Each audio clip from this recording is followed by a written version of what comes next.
Little girl to millionaire. Don't get in your Mustang. Your fiancé cut the brakes. He calls 911. Before we dive into this incredible story of survival, courage, and unexpected family bonds, drop a comment below and tell us where you're watching from. This tale will touch your heart in ways you never imagined. Enjoy the story. The October wind cut through Seattle like a knife, carrying the promise of an unforgiving winter. 6-year-old Lily Parker pressed her small frame against the cold brick wall, her breath forming tiny clouds in the frigid air. 3 months had passed since Grandma Rose's funeral, 3 months since her world collapsed entirely. The social workers had come twice already, their kind but persistent voices echoing through her mind. "Lily, you can't live alone. We need to find you a safe place." But Lily remembered what happened to Tommy from down the hall when they took him away. He never came back to visit Mrs. Chen like he promised. As darkness fell over the wealthy Magnolia neighborhood, Lily's desperate eyes found salvation. The Wilson Mansion's garage glowed with warm, inviting light. Unlike the other houses she'd passed, this one had something magical. Heat radiating from inside, protecting expensive cars from Seattle's brutal weather. Ryan Wilson, 42 and founder of Wilson Tech, was meticulously polishing his prized 1967 Mustang Shelby GT500. Tomorrow marked another milestone in his carefully planned life, finalizing wedding preparations with Rebecca Sinclair, the stunning financial consultant who'd swept him off his feet 8 months ago at a charity gala. "Just you and me tomorrow, old friend," he whispered to the Mustang, unaware that small, desperate eyes watched from the shadows outside. When Ryan finally left, securing the garage with electronic precision, Lily slipped through a loose panel she'd discovered earlier. Behind towering equipment boxes, she created a tiny sanctuary, invisible, warm, and safe. As she curled up on a piece of cardboard, clutching her grandmother's worn photograph, Lily whispered the prayer Grandma Rose had taught her. "Please keep me safe until morning." She had no idea she'd just chosen the hiding spot that would change everything. But in the darkness outside, someone else was watching the Wilson Mansion with very different intentions. The next morning arrived with golden sunlight streaming through the garage's high windows. Lily had barely slept, every sound making her heart race. But as warmth filled her makeshift sanctuary, she felt something she hadn't experienced in months: safety. The electronic garage door hummed to life, and Ryan Wilson stepped inside, his expensive cologne mixing with the scent of leather and motor oil. Behind him glided Rebecca Sinclair, her designer heels clicking against the polished concrete floor. "Darling, show me this mysterious wedding surprise you've been hiding," Rebecca purred, though her smile seemed practiced rather than genuine. Hidden behind the equipment boxes, Lily watched as Ryan's face lit up with boyish excitement. He led Rebecca to a car covered by a pristine white sheet. "Something old for our special day," he announced, pulling away the covering with theatrical flair. The restored Mustang gleamed like liquid fire under the lights. Rebecca's expression flickered, just for a moment, from forced enthusiasm to calculating assessment. "It's valuable, isn't it?" she asked, running her manicured fingers along the hood. "Priceless to me," Ryan replied, missing the distinction entirely. "My dad and I rebuilt the engine when I was 12. After the ceremony, we'll take her for a ride along the coast." From her hiding spot, Lily watched Rebecca's reflection in the car's chrome. The woman's smile never reached her eyes, and something about her reminded Lily of the mean lady at the grocery store, who always watched children suspiciously. But Ryan was different. The way he spoke to his cars, gentle and loving, reminded her of how Grandma Rose used to talk to her plants. "You've been patient, haven't you, beautiful?" he whispered to the Mustang, polishing an already perfect surface. After they left, Lily established her routine. During daylight hours, she remained perfectly still, practicing the hiding games Grandma Rose had taught her during their rare visits to the park. Only when darkness fell did she venture out, slipping into the mansion's outdoor kitchen to find scraps. Always careful to take just enough to survive, never enough to be noticed. But on her third night, As she nibbled on leftover bread, she heard Rebecca's voice through the kitchen window, sharp and angry on a phone call. The timeline hasn't changed, Marcus. Right after the honeymoon. Lily froze. Something in that tone made her think of the scary movies Grandma Rose never let her watch. By her 5th day in the garage, Lily had grown bold enough to explore during the quiet afternoon hours when Ryan worked in his home office. She'd discovered that the garage's ventilation system carried voices from throughout the house, turning her hiding spot into an unintentional listening post. That night, sleep eluded her completely. At midnight, the garage door's quiet hum jolted her awake. Rebecca slipped inside alone, believing herself unobserved, her phone pressed against her ear. The policy was approved today, Marcus. $50 million. Rebecca's voice carried a coldness that made Lily shiver despite the warmth. We just need to follow through with the plan after the ceremony. Lily didn't understand words like policy or approved, but she understood danger. The tone reminded her of the time she'd overheard the landlord threatening to evict them before Grandma Rose got sick. Stop worrying about details, Rebecca continued, pacing near the Mustang. Ryan insists on driving this ridiculous car after the reception. It's absolutely perfect timing. When Rebecca finally left, Lily remained frozen behind her boxes, her 6-year-old mind struggling to process what she'd heard. The next morning brought another disturbing scene. Through the garage's side window, Lily watched Rebecca in Ryan's office while he stepped outside to take a business call. The woman moved with purpose, photographing documents on his desk with her phone, her movements quick and furtive. When Ryan returned with coffee for both of them, Rebecca was sitting innocently, her radiant smile firmly in place. You're amazing for handling all these last-minute details, sweetheart, Ryan said, kissing her forehead. Anything for our future together, Rebecca replied, her fingers trailing possessively over the papers she'd just been photographing. From her hiding spot, Lily watched this performance with growing unease. Grandma Rose had always told her to trust her feelings about people. Your heart knows things your head hasn't figured out yet, little bird, she used to say. And right now, Lily's heart was screaming warnings about the woman Ryan planned to marry. That evening, as Lily carefully collected rainwater in a small container she'd found, she overheard Rebecca making another late-night call. 3 days, Marcus. 3 more days and everything changes. The certainty in Rebecca's voice sent ice through Lily's veins. Whatever was going to happen in 3 days, Ryan's wedding day, she knew it would be terrible. But who would believe a homeless 6-year-old hiding in a stranger's garage? 3 days before the wedding, Lily was carefully eating crackers she'd found in the outdoor kitchen when the garage door opened silently at 2 a.m. Her heart hammered as Rebecca entered with a tall, thin man wearing dark clothing. Marcus, Rebecca whispered, her voice carrying deadly satisfaction. Everything's falling into place perfectly. Lily pressed herself deeper into the shadows, hardly daring to breathe as the strangers moved closer to Ryan's beloved Mustang. Ryan insists on driving this damn car after the reception, Rebecca explained, running her hand along the hood with mock affection. He wants to take it for a romantic drive along Pacific Highway, the curve near Sunset Point. You know the one. That overlooks the cliff? Marcus nodded grimly. Sharp turn, steep drop. But what if someone suspects? Who would suspect anything? Rebecca's laugh was cold as winter rain. A $50 million life insurance policy covering accidents. A vintage car with mechanical failure. Tragic newlywed accident, the media will eat it up. Lily's small hands clenched into fists. Even at 6, she understood death. She'd watched Grandma Rose grow weaker and weaker until the machine stopped beeping. But this was different. This was murder. The brake lines, Marcus continued, pulling tools from a black bag. We cut them partially, not completely. They'll hold for normal driving around town, but the moment he hits those brakes hard on that steep curve. Boom! Rebecca finished with satisfaction. I tested the route yesterday. Ryan plans to take the car for one last test drive tomorrow before the wedding rehearsal. That curve doesn't forgive mistakes. Horror filled Lily's chest as she watched Marcus crouch beside the Mustang's front wheel.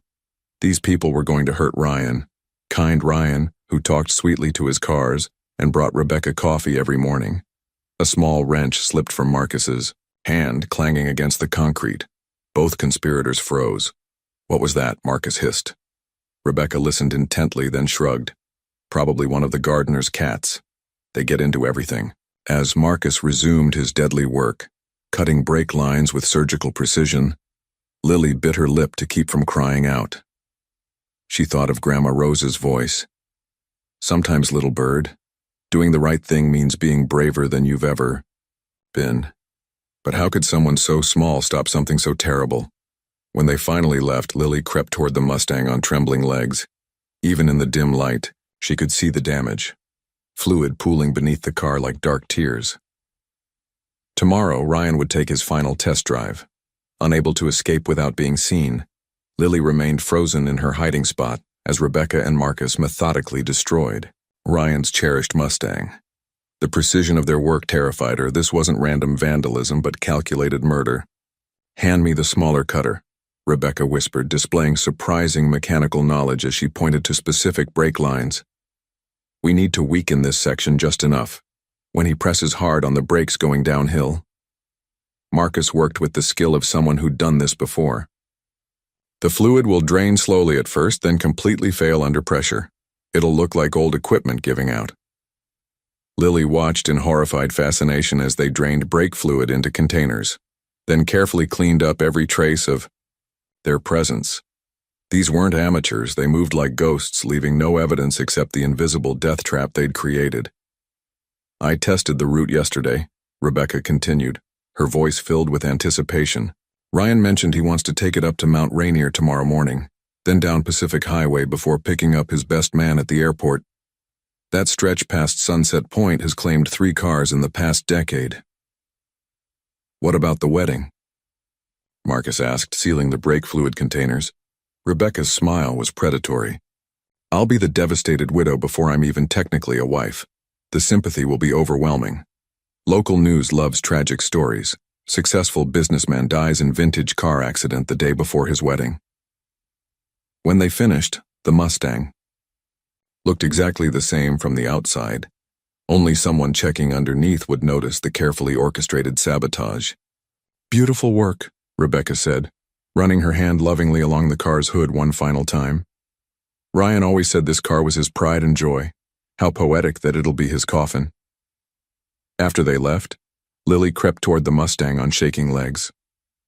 Underneath, she could see where fluid had dripped, not much, but enough. She remembered watching mechanics work on cars near their old apartment. Remembered Grandma Rose explaining how brakes kept cars from crashing. The smell of brake fluid filled her nostrils, sharp and chemical. She touched the puddle with her finger, then immediately wiped it on her already dirty clothes, afraid it might be dangerous. Looking up at the magnificent red car, Lily whispered, "I'm sorry they hurt you." But tomorrow morning, Ryan would climb into this beautiful death trap, completely unaware that his fiancée had just signed his death warrant. And Lily was the only person in the world who knew the truth.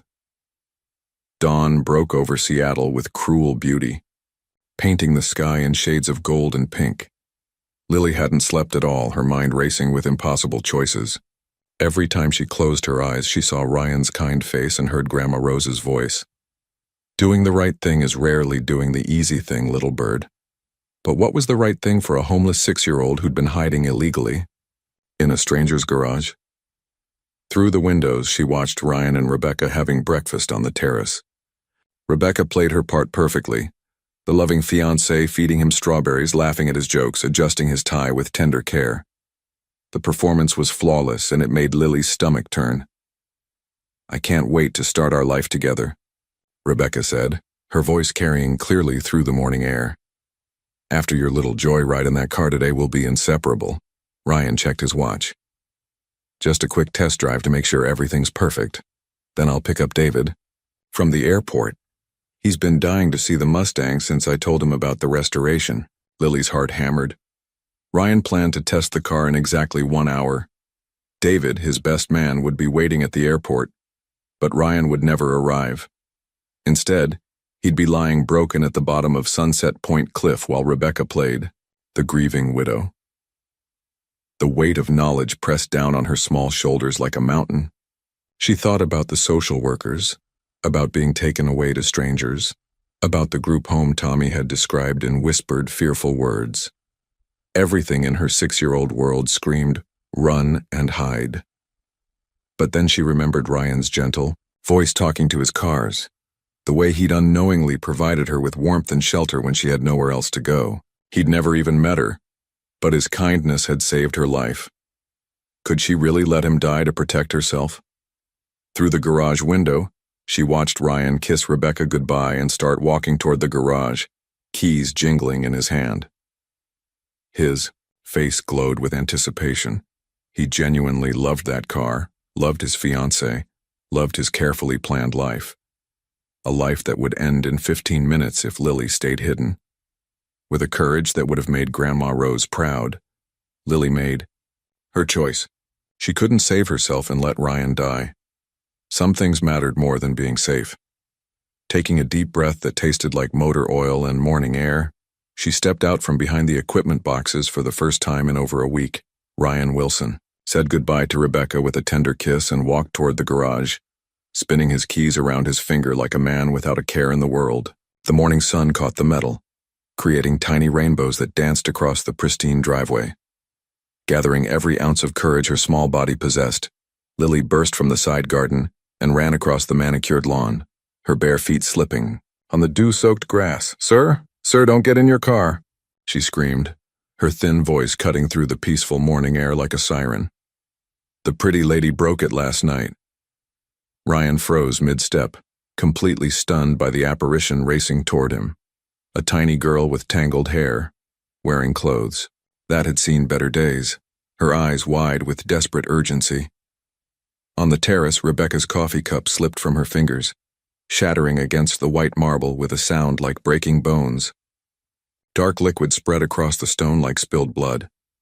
"Don't drive the red car, they want to hurt you," Lily continued, stopping just out of arm's reach but pointing directly at Rebecca, who was now rushing down the terrace steps with alarm painted across her features. "Darling, who is this child?" Rebecca's voice carried perfect concern, but her eyes blazed with barely contained fury. "We need to call security immediately. She's obviously been living on the streets." Ryan's business instincts, honed by years of reading people and situations, kicked into high gear. The child's terror was genuine. No 6-year-old could fake that level of fear. But more disturbing was something in Rebecca's reaction, a flash of panic before the concerned mask fell into place. "They cut the lines under your pretty car," Lily continued, her voice shaking but determined. "The man with dark clothes and the lady with sharp fingernails. They said you'd crash at the scary curve." "This is ridiculous," Rebecca snapped, her composure cracking slightly. "Ryan, she's obviously mentally unstable. We need to call the authorities and have her removed from the property." But Ryan was studying Lily's face, seeing something that made his blood run cold. This wasn't the rambling of a disturbed child. This was testimony delivered with the precision of someone who'd witnessed something horrific. "What's your name, sweetheart?" he asked gently, ignoring Rebecca's increasingly frantic protests. "Lily Parker," she whispered. "And I've been living in your garage because it's warm and safe. But your car isn't safe anymore. Please don't drive it." Ryan pulled out his phone with steady hands. "I'm calling 911, he announced, his voice calm but deadly serious. "I want both police and a mechanic here immediately." Rebecca's face went white as winter snow. "They broke your red car to make you crash," Lily insisted, maintaining her distance while pointing an accusatory finger at Rebecca, who approached with a smile that never reached her eyes. "Sweetheart, someone clearly needs to call Child Protective Services," Rebecca said, her voice dripping with false concern. "This poor little thing has obviously been living rough. She's probably hallucinating from hunger and exposure." Ryan noticed how Rebecca positioned herself between him and the garage, blocking his path to the Mustang. Her body language spoke volumes. Protective, defensive, almost territorial. "Ryan, we can't take the word of a homeless child who's been trespassing on our property," Rebecca continued, her tone becoming more urgent. "She could be mentally ill or making up stories for attention. But Lily stood her ground, trembling yet determined. I saw them with the tools. The scary man called Marcus and the pretty lady who pretends to love you. They said $50 million when you die. The specificity of that number hit Ryan like a physical blow. His life insurance policy, information that only Rebecca and his lawyer knew, his instincts, which had built a tech empire from nothing, screamed danger. I'm calling 911, he repeated, his thumb already dialing. We'll let the professionals sort this out. Ryan, please. Rebecca's mask slipped further, revealing something desperate underneath. You're really going to trust some vagrant child over your own fiancé, after everything we've built together? If there's nothing wrong with the car, then there's no harm in having it checked, Ryan replied with businessman's logic, the phone already ringing on the other end. Rebecca's face cycled through emotions, panic, anger, calculation. You're embarrassing us both. What will people think when they hear you called the police because a homeless child told you ghost stories? But Ryan was already speaking to the dispatcher. I need police and a certified mechanic at 1247 Magnolia Drive immediately. I have reason to believe my vehicle has been sabotaged. The color drained from Rebecca's face like water down a drain. In that moment, Lily saw something that terrified her more than hunger or cold ever had, the look of a cornered predator realizing the hunt had gone wrong. You'll regret this, Ryan, Rebecca whispered so quietly that only Lily caught the words. Both of you. As sirens wailed in the distance, growing closer with each passing second, Lily pressed closer to Ryan's protective presence, sensing that the real danger was just beginning. While they waited for emergency responders, Lily's adrenaline finally began to fade, leaving her shaking like a leaf in an autumn storm. The magnitude of what she'd done, revealing herself after hiding for nearly 2 weeks, crashed over her in waves. I was so cold outside, she whispered to Ryan, expecting punishment. Your garage was warm and safe. I didn't take much food, I promise. Instead of anger, Ryan's expression softened with something Lily had rarely seen, genuine compassion. Maria, he called to his housekeeper, please bring hot chocolate and a blanket. Rebecca watched this exchange with barely concealed fury. Ryan, you're encouraging a criminal. She's been stealing from us, trespassing on private property. We should press charges. She's 6 years old, Ryan replied firmly, his protective instincts fully engaged. The police arrived within minutes, followed by Tom Bradley, a certified mechanic Ryan had specifically requested. Detective Sarah Peterson, a sharp-eyed woman, in her 40s, took immediate control of the scene. Let's start with the vehicle inspection, she announced, directing the mechanic toward the Mustang. Rebecca made one final desperate play. Detective, this child is clearly disturbed. She's been living illegally on our property, probably stealing food and, ma'am, I'll need to speak with everyone individually. Detective Peterson interrupted. But first, let's see what Mr. Bradley finds. The mechanic's examination took less than 10 minutes. When he emerged from beneath the Mustang, his face was grim. Brake lines have been deliberately severed, he announced. Professional job, designed to fail under heavy braking conditions. This car would have been a death trap. The silence that followed was deafening. There's more, Detective Peterson added, consulting her tablet. Mr. Wilson, your exterior security. Cameras were disabled yesterday evening, but the garage cameras remained operational. We'll need to review that footage immediately. Rebecca's face went from pale to ashen. This is ridiculous. You're going to take the word of a homeless child and jump to these outrageous conclusions? But Ryan was no longer listening to her protests. He was staring at the woman he'd planned to marry, seeing a stranger where his fiancée used to be. Detective Peterson, he said quietly, I think you're going to find that footage very interesting. Rebecca took an involuntary step backward, her perfect composure finally cracking completely. The garage security footage played on Detective Peterson's tablet with devastating clarity. Rebecca and Marcus moved through the frames like actors in a noir film, their sabotage captured in high-definition detail.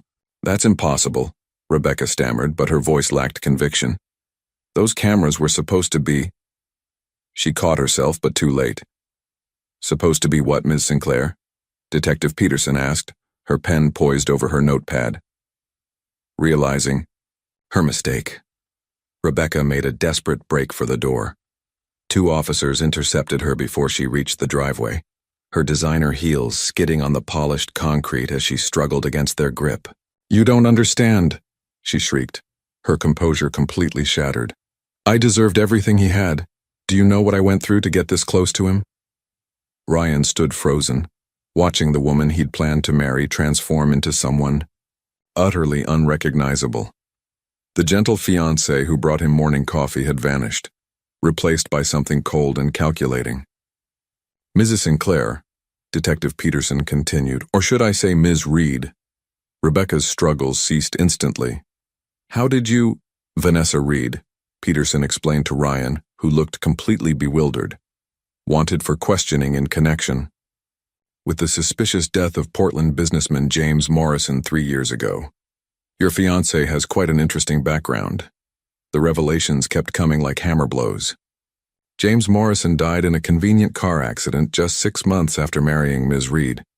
She collected $2 million in life insurance before disappearing. Lily pressed closer to Ryan, overwhelmed by the adult drama unfolding around her. She'd saved Ryan's life, but the woman who'd tried to kill him was staring directly at her with pure hatred. "You little brat," Rebecca snarled, her mask completely gone. "You have no idea what you've cost me. Years of planning, months of playing the perfect girlfriend, all ruined by some homeless pest." Detective Peterson stepped between them protectively. "Ms. Reed, you're under arrest for attempted murder, fraud, and conspiracy. We'll also be reopening the Morrison case." As the officers led Rebecca away, she twisted back toward Ryan one final time. "You were never good enough for me anyway," she spat. "Just another lonely rich man desperate to be loved." The garage fell silent except for the distant sound of police cars driving away. Ryan sank onto a nearby stool, the weight of betrayal, and near death settling over him like a heavy blanket. Lily approached cautiously, her small hand touching his arm. "I'm sorry the pretty lady was mean to you," she whispered. Ryan looked down at the brave little girl who'd saved his life, and for the first time in hours, he managed a genuine smile. In the days following Rebecca's arrest, the story exploded across Seattle's media landscape. Tech billionaire saved by homeless child dominated headlines, but Ryan canceled all interviews and public appearances. His priority wasn't managing public relations, it was ensuring Lily's safety and well-being. The mansion, once sterile and designed for impressing business associates, began transforming. Where minimalist furniture had created cold, perfect spaces, Ryan found himself adding warmth, soft blankets, books with colorful pictures, and a small table where Lily could eat meals without feeling lost in the vastness.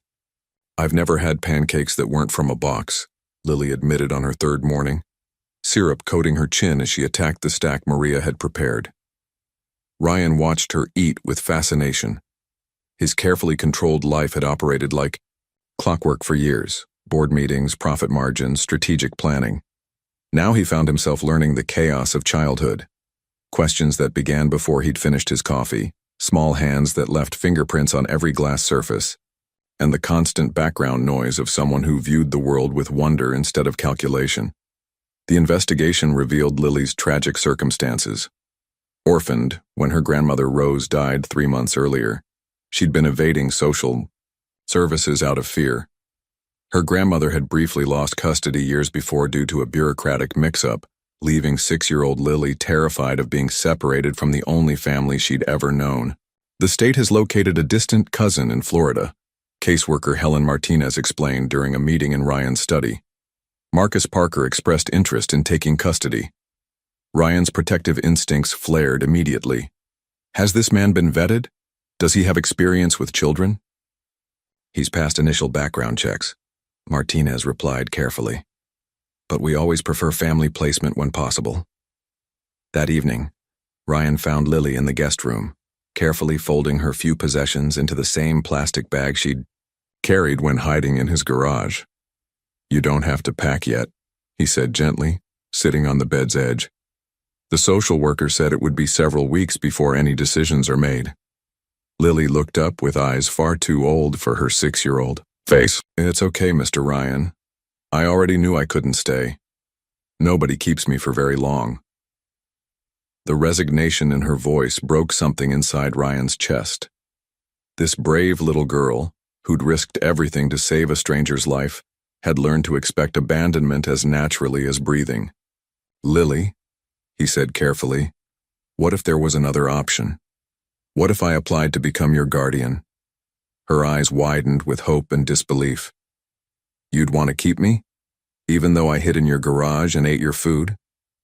Especially because you were brave enough to save my life, Ryan replied, surprised by the certainty in his own voice. If you'd like to stay here, I'd like you to stay too. For the first time since he'd known her, Lily smiled. Really smiled. And Ryan realized his carefully planned life had just taken the most important detour of his 42 years. 2 weeks after Rebecca's arrest, the full scope of her deception began unraveling like a carefully woven tapestry pulled apart thread by thread. Detective Peterson visited the mansion on a gray Thursday morning, her expression grim as she spread files across Ryan's dining room table. What we've discovered about Vanessa Reed is disturbing, she began, opening a thick folder. The Portland case was just the beginning. We've identified a pattern spanning nearly 8 years. Ryan studied the photographs and documents while Lily colored nearby, her presence a constant reminder of how close he'd come to becoming another statistic. The evidence painted a chilling picture of calculated predation. 3 relationships with wealthy men, Peterson continued. James Morrison in Portland died in a car accident 6 months after marriage. David Chen in San Francisco fell from his yacht during what appeared to be a romantic evening cruise. Thomas Brennan in Denver barely escaped when his sister grew suspicious and hired a private investigator. Each case followed an identical pattern. Vanessa would meet her targets at charity events or upscale social gatherings, present herself as a successful professional, pursue a whirlwind romance, and push for quick engagement. The deaths, when they occurred, always appeared accidental and happened after substantial life insurance policies had been established. The scary part, Peterson added, is how thoroughly she researched each target. She knew their business, histories, their family situations, their vulnerabilities. This wasn't random, these men were carefully selected. Ryan felt a chill remembering how perfectly Rebecca had seemed to understand his interests, his loneliness, his desire for family. Every conversation, every shared moment, every intimate detail had been calculated manipulation. The media attention intensified as the investigation expanded. News vans lined Magnolia Drive. Reporters shouted questions whenever Ryan left the eye. House and social media buzzed with speculation about the Black Widow of the Pacific Northwest. Ryan hired security and had his attorney issue statements, but the circus continued. More troubling than public scrutiny was the private shame eating away at Ryan's confidence. How had someone so successful in business, someone who built a tech empire through reading people and situations, been so completely fooled? I pride myself on understanding human nature, he confided to his longtime friend and attorney, David Patterson, during a late-night conversation in his study. I've negotiated million-dollar deals, spotted corporate espionage, identified dishonest competitors. How did I miss something this obvious? David, who'd flown in from New York immediately after hearing the news, poured himself another scotch. Because she was a professional, Ryan. This was her career. You were looking for love, not analyzing a business adversary. The psychological impact extended beyond wounded pride. Ryan found himself questioning every interaction, every decision, every instinct that had once seemed reliable. Sleep became elusive as his mind replayed moments with Rebecca, searching for signs he'd missed, warnings he'd ignored. Meanwhile, Lily adapted to mansion life with the resilience of childhood, but her own trauma surfaced in unexpected ways. She hoarded food in her room, checked locks repeatedly before sleeping, and sometimes woke screaming from nightmares about the pretty lady coming back. She was so angry when they took her away, Lily whispered during one of these midnight episodes, clinging to Ryan as he comforted her. What if she gets out of jail and tries to hurt us? These fears weren't entirely unfounded. Rebecca's attorney had requested bail, arguing that his client posed no flight risk. The hearing was scheduled for the following week, and the possibility of her temporary release, however remote, added another layer of anxiety to an already stressful situation. The custody situation grew more complex as well. Marcus Parker, the Florida cousin, had begun calling regularly and expressing increased interest in taking Lily. During their video calls, he seemed pleasant enough, a middle-aged construction worker with no children of his own. But something about his sudden enthusiasm struck Ryan as opportunistic. The publicity has been substantial, social worker Helen Martinez observed during another meeting. A lot of people are suddenly interested in Lily's welfare. The implication was clear. Some of that interest might be motivated by potential book deals, movie rights, or simple fame rather than genuine concern for a traumatized child. As Ryan tucked Lily into bed one evening, she looked up at him with those wise, worried eyes. "Mr. Ryan, if the scary lady gets out of jail, will you still want to keep me? Even if it's dangerous?" The question cut straight to his heart. Was he being selfish, trying to adopt Lily? Would she be safer with relatives far from Seattle, away from the media attention and the lingering shadow of Rebecca's threats? But looking at this brave little girl who'd risked everything to save his life, Ryan knew his answer with absolute certainty.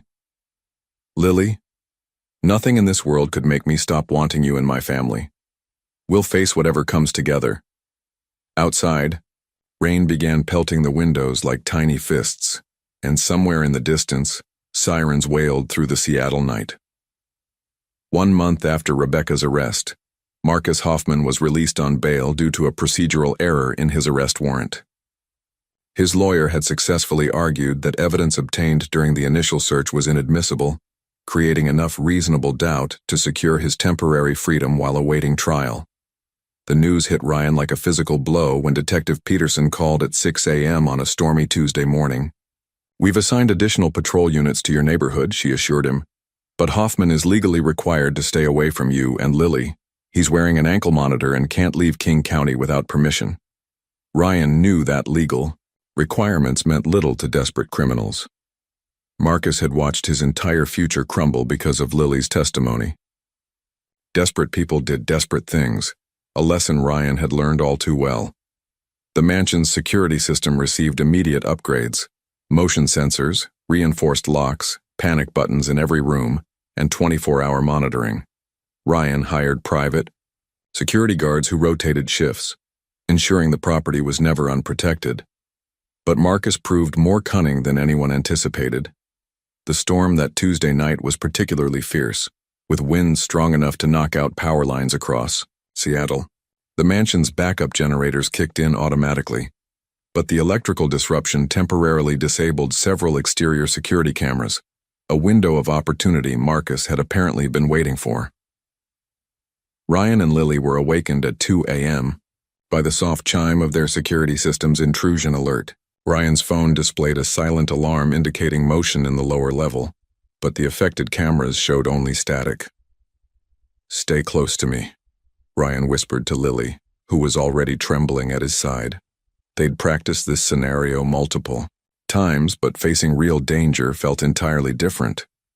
Moving carefully through the dark hallway, Ryan guided them toward the safe room he'd had installed, a reinforced space with independent communication systems and supplies to last days, if necessary. But as they reached the staircase, they heard the unmistakable sound of someone moving through the house below. Marcus's voice echoed from the main floor, distorted by rage and desperation. "I know you're here, you little brat. You and your rich boyfriend destroyed everything." Ryan's security training kicked in. The panic button in his pocket would summon police immediately, but response time in this storm could be 15 minutes or more.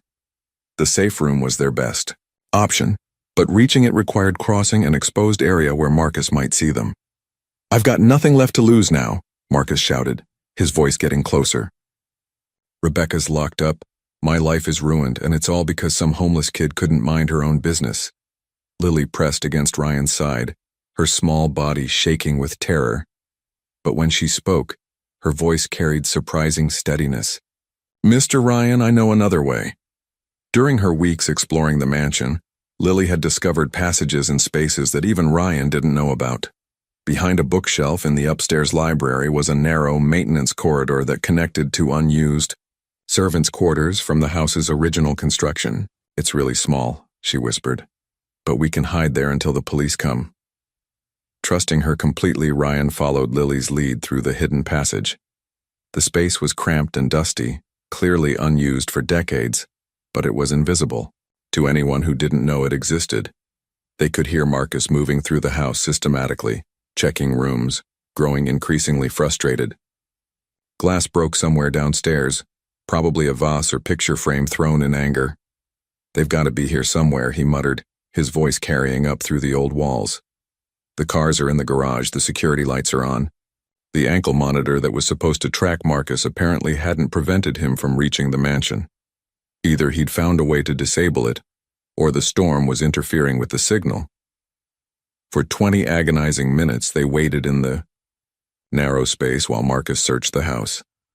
Lily remained remarkably calm, her survival instincts honed by months of hiding. She showed Ryan how to position himself to avoid creaking floorboards, how to control his breathing to minimize noise. "You're very brave," Ryan whispered, marveling at this child who'd already survived more trauma than most adults ever faced. "Grandma Rose always said scared and brave aren't opposites," Lily replied softly. "You can be both at the same time." Finally, they heard sirens approaching through the storm. Red and blue lights flashed through the hidden room's tiny window as police vehicles surrounded the mansion. Marcus's voice turned desperate. "This isn't over. You hear me? This isn't over." There was a crash, followed by shouting, then the distinctive sound of a struggle. Heavy footsteps moved through the house, this time accompanied by police radios and authoritative voices. "Clear upstairs," someone called out. "Suspect in custody," came another voice, when Detective Peterson's familiar voice called their names. Through the mansion's intercom system, Ryan and Lily finally emerged from their hiding place. They found Marcus handcuffed in the main foyer, his ankle monitor clearly visible and clearly still functioning. "How did he get past the security perimeter?" Ryan demanded. Peterson's expression was grim. "He used the storm surge to approach from the water side, came up through your private beach access during the worst of the weather. We didn't think anyone would be crazy enough to attempt it in these conditions." But Marcus had been exactly that crazy, desperate enough to risk everything for revenge against a 6-year-old child who'd simply tried to save an innocent man's life. As they led Marcus away, this time with additional charges including breaking and entering, stalking, and violating bail conditions, he twisted back toward Lily one final time. "You should have minded your own business, kid," he snarled. "Some secrets are worth killing for." Ryan pulled Lily closer, both of them understanding that while this immediate threat was over, the trauma would linger. But they'd faced it together, and somehow that made all the difference. In the morning, Detective Peterson would tell them that Marcus's bail had been permanently revoked and that he'd likely face federal charges for the ankle monitor violation. The immediate danger was over, but for now, as storm winds howled outside and emergency vehicles departed, Ryan and Lily sat together in the library, both grateful to be alive and safe, and both understanding more clearly than ever that they needed each other. 4 months after that terrifying night in the hidden passage, Lily faced her greatest challenge yet, testifying in court against Rebecca and Marcus. The King County Courthouse loomed like a fortress of marble and glass, its imposing architecture designed to inspire respect for justice. But to a 7-year-old girl, it felt more like a mountain to climb. Ryan had spent weeks preparing her for this moment, working with victim advocates and child psychologists to ensure she understood what would happen. They'd practiced in mock courtrooms, role-played with friendly attorneys, and discussed how telling the truth, even when it was scary, was the most important thing she could do. "Remember, Lily," Prosecutor Amanda Chen explained during their final preparation session, "you just need to tell what you saw and heard. Don't worry about anything else. Mr. Ryan will be right there in the courtroom, and I'll be asking the questions." But knowing what to expect and actually facing it were entirely different experiences. The courtroom was packed with reporters, legal observers, and spectators drawn by the sensational nature of the case. Rebecca sat at the defendant's table wearing a conservative blue dress and pearl earrings, looking every inch the respectable businesswoman rather than the calculating killer she'd proven to be. Her transformation was so complete that Lily had to look twice to recognize the woman who'd sabotaged Ryan's car. Marcus, facing charges in a separate but related trial, would testify later as part of a plea agreement. His lawyer had negotiated reduced charges in exchange for his complete cooperation, a development that had added another layer of complexity to an already intricate case. When Lily's name was called, the courtroom fell silent. Ryan squeezed her hand as she walked toward the witness stand, her small figure dwarfed by the formal proceedings around her.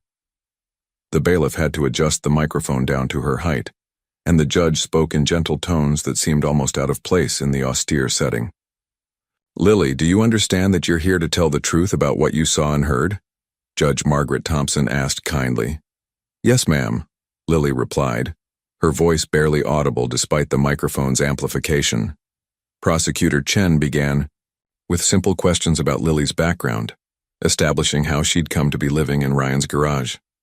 Lily's answers were clear and honest, describing her grandmother's death, her fear of foster care, and her desperate search for shelter during Seattle's harsh autumn weather. "And what did you hear on the night of October 15th? Chen continued. Lily's voice grew stronger as she recounted the conversation between Rebecca and Marcus. The pretty lady said $50 million when Mr. Ryan died. She said the car would crash at the scary curve and it would look like an accident. Rebecca's attorney, a sharp-dressed man named Robert Mitchell, objected frequently, arguing that a child's testimony was unreliable. But Judge Thompson overruled most objections, noting that Lily's account had been corroborated by physical evidence and security footage. The most difficult moment came when Mitchell cross-examined Lily, attempting to confuse her about dates and times, suggesting she might have misunderstood what she heard. "Isn't it possible, Lily, that you were hungry and scared and maybe imagined some of these conversations?" he asked with practiced gentleness that carried an edge of condescension. "No, sir," Lily replied firmly. "I know what I heard. They wanted to hurt Mr. Ryan, and that was wrong." Her simple moral clarity cut through the legal complexity like a knife. In that moment, everyone in the courtroom, jury, spectators, even the defense team, could see the absolute truth in her testimony. When Mitchell suggested that Lily might have invented the story to gain attention or sympathy, she looked directly at him with those wise, serious eyes. "I didn't want anyone to know I was there," she said quietly. "I was scared they'd take me away from Mr. Ryan, but I couldn't let the pretty lady hurt him. My grandma taught me that doing right is more important than being safe." The impact of her words was visible throughout the courtroom. Several jurors wiped their eyes, and even the court reporter paused in her transcription. But Rebecca wasn't finished. As the prosecution rested its case, she made a decision that shocked everyone, including her own attorney. Against all legal advice, she insisted on taking the stand in her own defense. What followed was a performance that revealed the true extent of her narcissism and manipulation. Rather than expressing remorse or attempting to minimize her actions, Rebecca launched into a bitter justification of her crimes. "You want to know the truth?" she said, her mask finally slipping completely. "These men had everything handed to them: money, success, respect, while women like me had to fight for scraps. James Morrison inherited his wealth. David Chen got lucky with tech stocks. Ryan Wilson built his company on ideas he probably stole from smarter people." The courtroom listened in stunned silence as she continued her rant, revealing a worldview twisted by entitlement and rage. "I gave them what they wanted: a beautiful woman who made them feel special. In return, I deserved their wealth. If they were too trusting, too naive to protect themselves, that was their weakness, not my crime." Her attorney tried desperately to stop her testimony, but Rebecca was beyond control. Years of suppressed anger poured out in a torrent of self-justification that destroyed any remaining sympathy the jury might have felt. "And that little brat," she added, pointing directly at Lily, "should have minded her own business. Children should be seen and not heard, especially homeless children with no right to interfere in adult affairs."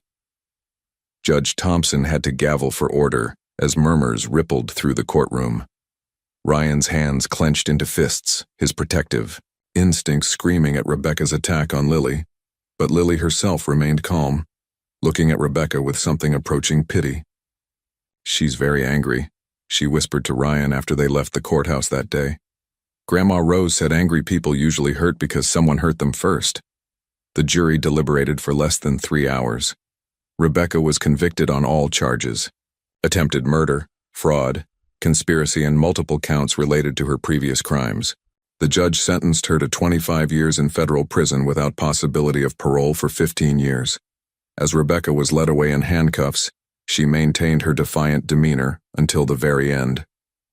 "This isn't justice," she called out. "This is persecution of a woman who refused to be a victim." But her words fell on deaf ears. Justice had been served not through revenge or hatred, but through the simple courage of a little girl who chose to do what was right, even when it was terrifying.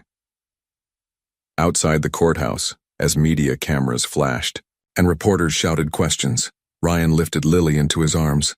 "Are you okay?" he asked softly. Lily nodded, then smiled, the first truly carefree smile he'd seen from her since this ordeal began. "Can we go home now, Mr. Ryan?" "Yes," he replied, his voice thick with emotion.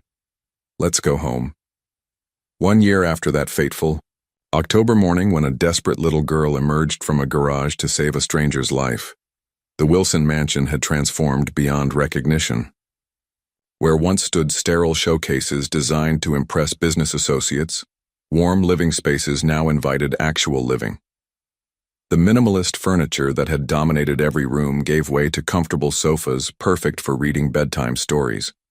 Lily's artwork covered the refrigerator, crayon drawings of stick figures labeled Daddy Ryan and Lily, that meant more to him than any corporate award he'd ever received. The formal dining room, previously used only for client entertainment, now hosted homework sessions, puzzle competitions, and the occasional food fight that Maria pretended to disapprove of while secretly smiling. But perhaps the most dramatic change was in Ryan himself. The driven executive who once worked 16-hour days now left the office at 5 o'clock sharp, prioritizing soccer practice over conference calls and bedtime stories over earnings reports. His assistant had initially worried about this dramatic shift in priorities, but Wilson Tech's performance had actually improved under his more balanced leadership. Turns out, he confided to his business partner during a rare late-night strategy session, "Having something more important than work makes you better at work, not worse." The legal proceedings had finally concluded with satisfying resolution. Rebecca received 25 years in federal prison, while Marcus, who had cooperated fully with prosecutors, was sentenced to 8 years for his role in the conspiracy. Both would serve their time far from Seattle, ensuring Lily's safety and peace of mind. More importantly, the adoption proceedings had reached their joyful conclusion. After months of home visits, background checks, and psychological evaluations, Judge Patricia Williams had signed the final papers making Lily officially part of the Wilson family. "It's rare," the judge had commented during the ceremony, "to see such a clear case of a child and parent being meant for each other." On this anniversary morning, exactly 1 year since Lily had run across the lawn shouting warnings about the pretty lady, Ryan had planned a special celebration. He found Lily in the breakfast nook, carefully arranging rainbow sprinkles on pancakes Maria had made in the shape of a heart. "Today's our special day," Lily announced with 7-year-old solemnity. "The day I saved you and you saved me." Ryan smiled, marveling at her ability to see their relationship as mutual rescue rather than one-sided charity. In truth, she was absolutely right. Lily had saved him from far more than Rebecca's murder plot. She'd saved him from a life of lonely success, from relationships built on deception, from the hollow victory of achieving everything except what truly mattered. "I have something for you," Ryan said, producing a small wrapped box from behind his back. Lily's eyes widened with excitement as she carefully removed the ribbon, a skill she'd learned from Ryan, who believed in savoring special moments rather than rushing through them. Inside was a small golden key attached to a delicate chain. "What's it for?" she asked. holding it up to catch the morning sunlight streaming through the kitchen windows. "Come see," Ryan replied mysteriously, leading her through the French doors, onto the back terrace. There, in the corner of the garden where Lily had once hidden in fear, stood the most magnificent treehouse Seattle had ever seen.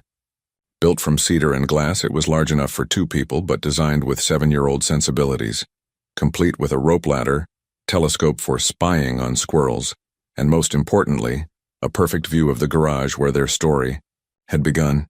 "It's ours," Lily breathed, her voice filled with wonder. "It's ours," Ryan confirmed. "A place where we can always remember how we found each other." They climbed up together, Lily scrambling ahead with the fearless agility of childhood while Ryan followed more carefully, still adjusting to the idea that his expensive suits were meant to be lived in rather than preserved. The treehouse interior was everything a child could imagine. Built-in benches with soft cushions, shelves for books and treasures, and windows positioned to catch both sunrise and sunset. But the most special feature was visible through the main window, a clear view of the garage where a frightened little girl had hidden until courage demanded she reveal herself. "From here, you can always see where we started," Ryan explained, settling beside Lily on the window seat.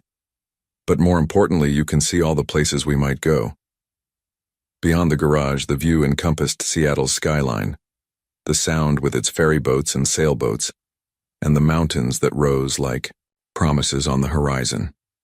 It was a vista of infinite possibility, a perfect metaphor for the life they were building together.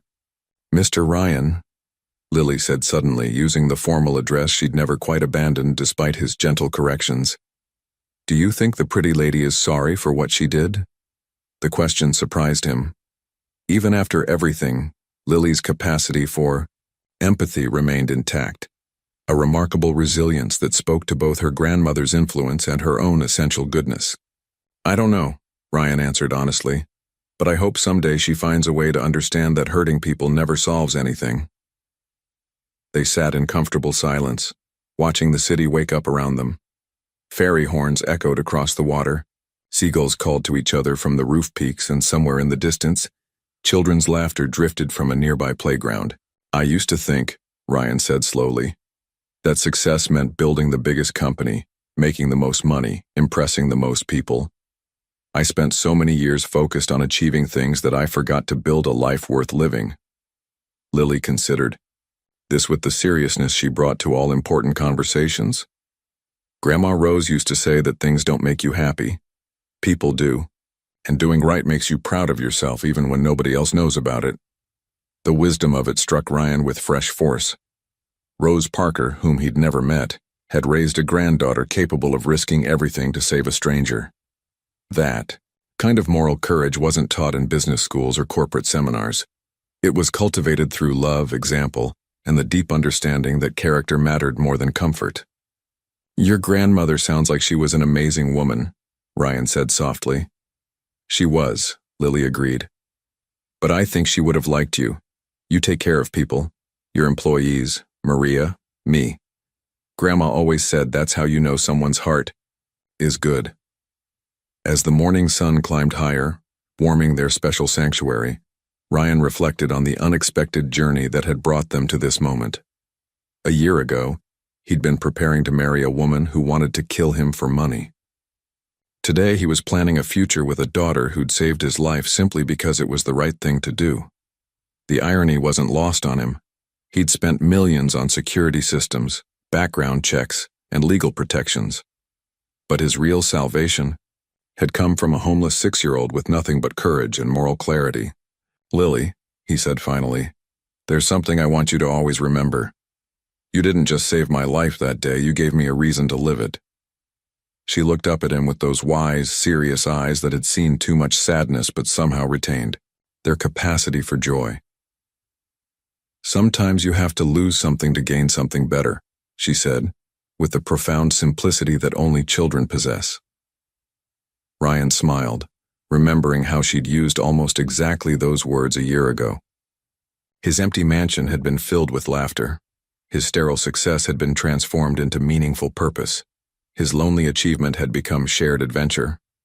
Most remarkably, his carefully controlled life had been beautifully disrupted. by spontaneity, wonder, and the daily chaos of raising a child who approached each day as a new opportunity for discovery. "Ready for our first official day as the Wilson family?" he asked, standing and offering his hand. Lily jumped up eagerly, already planning adventures in their new treehouse, already thinking about tomorrow's possibilities rather than yesterday's fears.